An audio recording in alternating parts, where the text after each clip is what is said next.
Bonsoir les amis, c'est Toiti pour Juste Papa. Vous savez, dans notre combat, il y a ceux qui se battent et il y a ceux qui baissent les bras. Aujourd'hui, on vous propose un témoignage de Cédric. Cédric, c'est un papa qui a décidé de se lever et de se battre pour obtenir la garde de sa fille. Et il l'a obtenu. Comme quoi, avec beaucoup de persévérance, de ténacité, de la patience, on obtient ce qu'on veut. Et j'avoue, ça fait plaisir.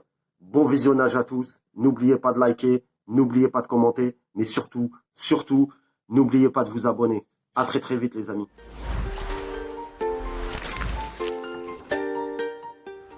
Salut tout le monde. Alors je me présente, moi c'est Cédric. Je suis comme vous, je suis juste un papa qui s'est battu, qui se bat toujours un peu, mais qui s'est beaucoup battu pour sa fille. Et je sais que Cédric était impatient d'avoir ma vidéo. Et alors merci à vous, Cédric et Jennifer, de faire partager mon histoire. Donc moi aujourd'hui, je suis plus là pour essayer de donner un message d'espoir, essayer de vous encourager à continuer, à rien lâcher.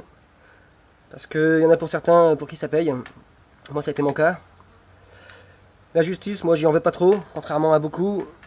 Pour moi elle a fait le job, voilà. Donc ça c'est cool. J'en veux surtout aux gens, j'incrimine pas les femmes, hein. Mais parce que bon, les hommes, c'est voilà, il y a des hommes, il y a des papas qui ont vécu 10 ans avec leurs enfants, qui s'en ont jamais occupés. Et puis le jour où ils se séparent, ils pleurent parce qu'ils se rendent compte qu'ils ont des enfants. Et voilà, après il y a des papas qui, comme moi, se sont toujours occupés de leurs enfants, ils rêvent de s'en occuper et ils ne peuvent pas. Après il y a des super mamans, et puis il y a des mamans, comme moi j'ai pu en tirer mon expérience, qui malheureusement vous oublient quoi.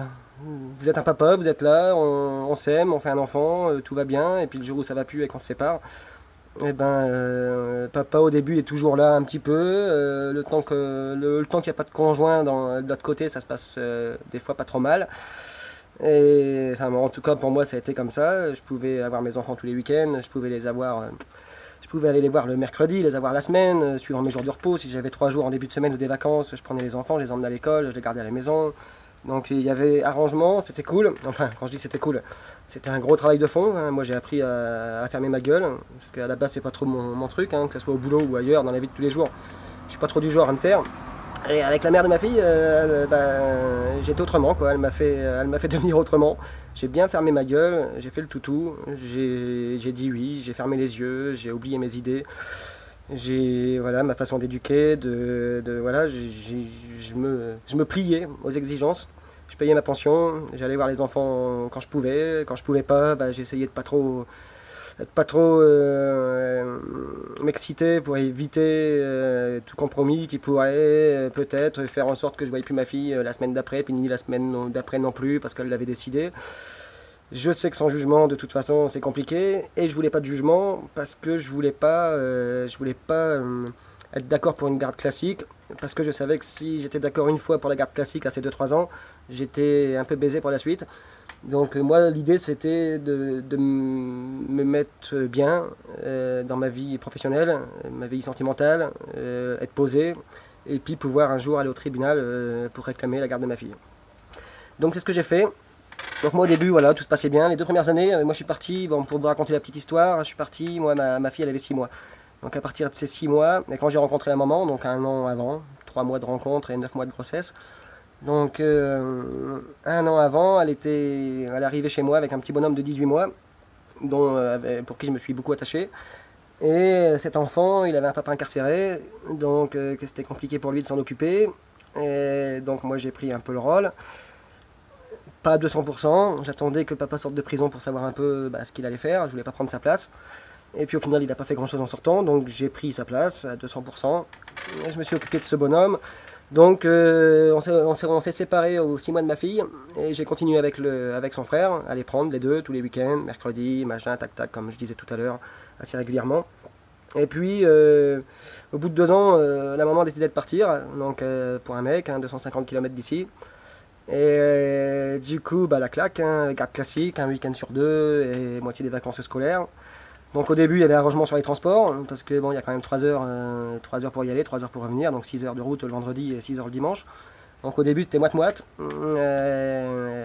Donc ça allait, quoi, 1 heure et demie tous les 2 semaines. Enfin, pour y aller, c'était pas bien compliqué, c'était cool. Mais bon, pas assez souvent forcément.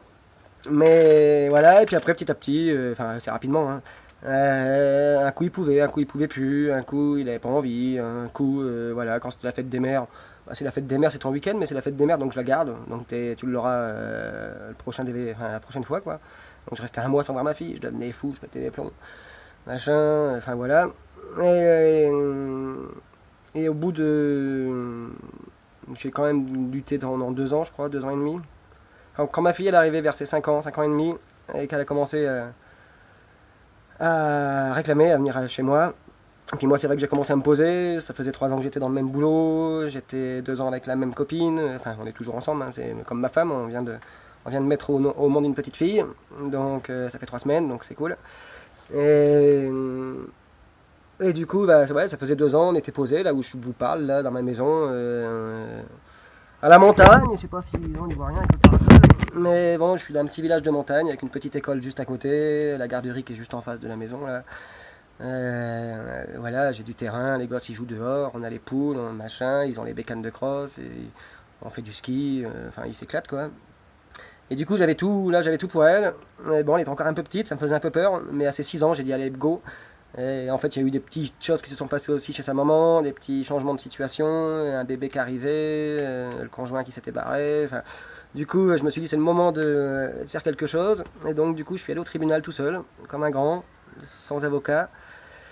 Encore une fois, bon, c'est un autre sujet, mais je sais que Cédric, il en avait parlé sur une de ses vidéos, et ben, j'étais entièrement d'accord. Il avait dit qu'il entamerait le sujet une prochaine fois, et ben, je vais le continuer avec lui, parce que je pense à peu près la même chose que... Ouais, enfin, voilà, il a pas trop épilogué, mais je pense que... Enfin, en tout cas, moi, pour moi, je voulais pas mettre mon dossier dans les mains d'un avocat.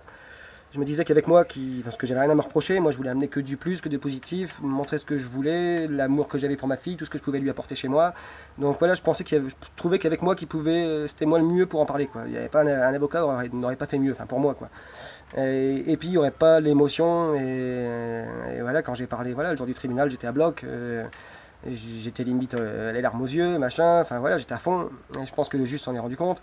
Et j'ai pu voilà, donner les émotions sur l'amour, surtout voilà, ce que je ressentais pour la petite.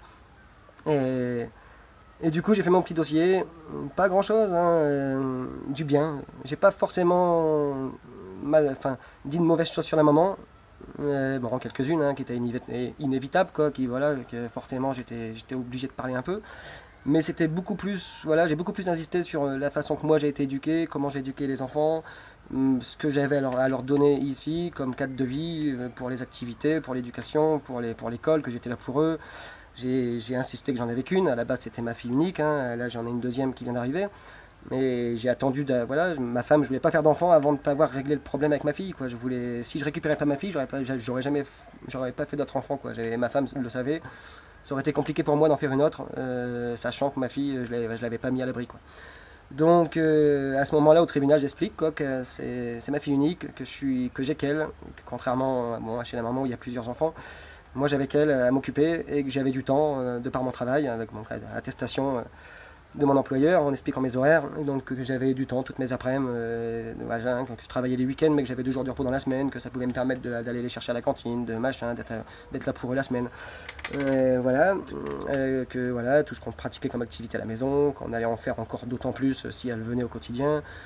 Enfin voilà, j'ai beaucoup insisté sur le bien-être de ma fille chez moi, et avec les attestations de mes parents, enfin de ma mère, qu'elle raconte un peu comment elle m'a éduqué moi, attestation employeur, attestation de ma soeur qui travaille dans le milieu des enfants, et puis qui avait pu un peu dire ce qu'elle avait vu quand elle était venue en vacances là chez moi et qu'elle avait rencontré la mère de ma fille. Une attestation de son frère à elle, donc ça a pas mal joué je pense, pour raconter son éducation à elle. Comment elle a été élevée, comment leurs vies se sont passées à eux, quoi. Et c'était pas joli, donc ça, je pense que ça a fait du bien à mon dossier. Et puis voilà, quoi. Qu'est-ce que j'avais d'autre? Puis voilà, quoi. Puis après j'ai expliqué la situation, comment ça se passait actuellement, comment que moi c'était compliqué, enfin les appels c'était le mercredi, dimanche, que si j'oubliais le mercredi parce que je travaille, enfin voilà, je travaille tout le temps, ça peut arriver, hein, des fois j'y pense et puis je fais un truc et j'oublie et j'y repense et puis c'est trop tard, c'est 20 h, je peux plus parce qu'il y avait aussi des heures, hein, il fallait, voilà. Donc, et puis le jeudi si j'appelais c'était mort quoi, jeudi, bah non, c'était hier, hein, rappel dimanche. Que voilà, moi je lui avais dit au juge que que si je l'avais à la maison, bah, que je casserais pas le lien avec la maman, que je l'emmènerais s'il fallait l'emmener, si elle pouvait pas, avec des difficultés, enfin, voilà, si elle avait des difficultés ou quoi, moi je l'emmènerais. Je faisais la route pour aller la chercher un week-end, voilà. Donc là, si je l'avais au quotidien, ça me dérangeait encore moins de la faire pour l'emmener chez sa maman, quoi. Donc que je le ferais, et chose que je fais aujourd'hui. Et du coup, ben voilà, que je casserai pas le lien, que moi elle pourrait téléphoner quand elle veut. Bon, j'espère pas tous les jours, parce que moi c'est pas ce que j'aurais fait, j'aurais pas non plus appelé tous les jours, faut pas perturber l'enfant non plus. Mais que quand elle veut, quoi, si elle veut appeler sa fille, elle appelle sa fille. Et si ma fille veut appeler sa mère, elle appelle sa mère, quoi, y a pas de souci. Donc j'ai mis tout ça en avant. Après j'ai bien expliqué aussi que, montrer que j'étais sûr de rien, donc que si j'avais pas ma fille, que si c'était une garde, si ça continuait comme ça, je voulais un arrangement sur les transports, que je voulais des appels téléphoniques aussi quand j'avais envie, quoi, que c'était pas avoir des jours obligatoires. Enfin, voilà, donc j'avais vraiment mis en scène les deux cas de figure, quoi, si j'avais gain de cause ou pas.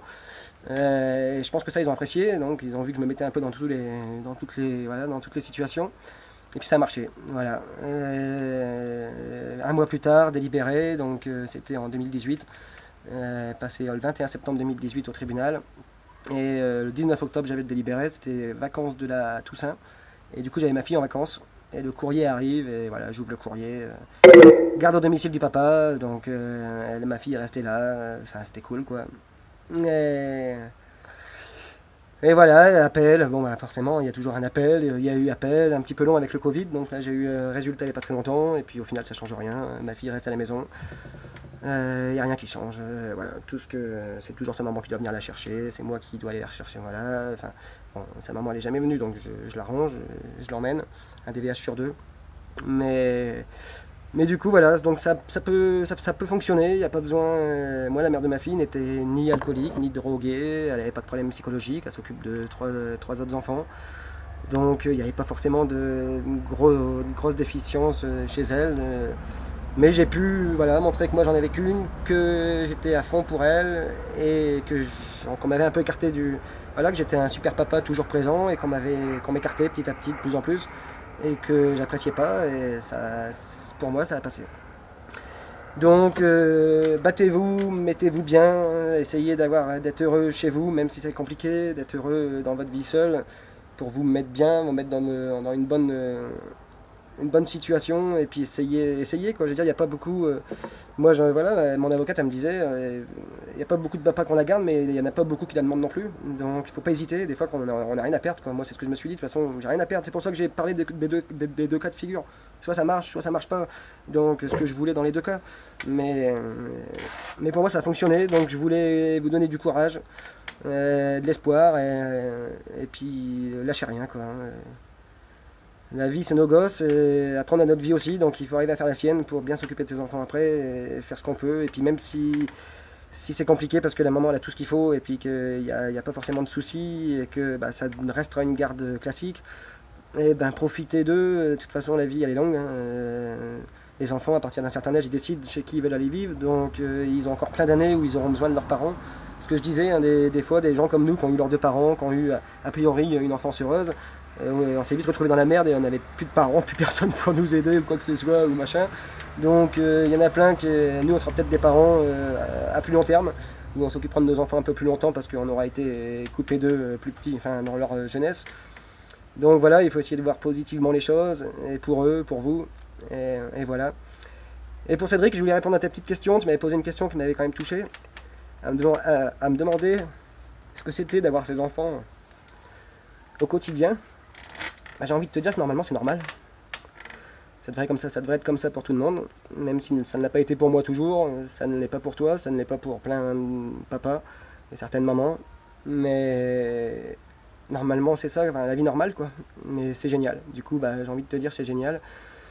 C'est génial, mais en même temps c'est normal quoi. Voilà, je vais à l'école tous les matins, je fais les devoirs les soirs, je les emmène à l'activité. Là j'attends ma fille, elle sort à 16h, on va à la danse, elle va faire son petit cours d'1h30. Ce soir on rentrera, on regardera les devoirs.